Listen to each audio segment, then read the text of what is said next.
Bonjour, je suis Bruno Carenton, je suis responsable sécurité des systèmes d'information à la République canton du Jura, c'est un canton suisse, et je m'intéresse beaucoup aux problèmes de sécurité informatique. C'est non seulement mon métier, mais également une sorte de hobby, une passion.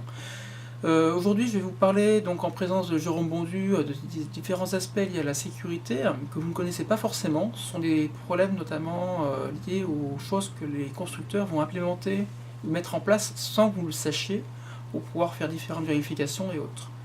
Un exemple intéressant, c'est Eurion. Eurion, c'est une technologie intégrée dans tous les billets de banque de quasiment tous les pays, qui consiste à mettre des points, des petits ronds en fait, sur les billets de chaque côté, pour empêcher la copie et le scannage de ces documents. Si vous vérifiez, vous prenez un billet de banque, vous verrez, il y a des petits ronds qui sont dessinés de chaque côté et qui servent à détecter en fait la contrefaçon.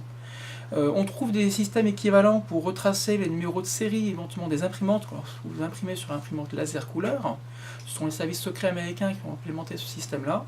C'est invisible, sauf au rayon ultraviolet, et certaines imprimantes, effectivement, impriment, sans que vous le sachiez, les numéros de série, date et heure.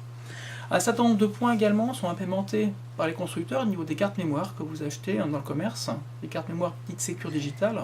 Le mot Secure n'a rien d'innocent, puisqu'en fait, il y a des systèmes de sécurité qui ne sont pas actifs pour le moment, qui peuvent être déclenchés éventuellement à l'insu des utilisateurs pour protéger certains types de documents, etc. On trouve beaucoup d'éléments comme ça que vous n'utilisez pas forcément et qui sont implémentés pour que les constructeurs puissent un jour ou l'autre s'en servir. Le dernier exemple, bien sûr, ce serait les Google, Facebook et consorts, qui eux-mêmes, bien sûr, implémentent beaucoup de choses de ce type sans que vous le sachiez forcément. L'exemple typique, c'est Google, avec sa fameuse toolbar, ou les Google Updates, qui sont des programmes qui tournent régulièrement sur votre ordinateur sans que vous le sachiez forcément, et qui vont communiquer régulièrement avec Google pour les tenir informés de différentes choses.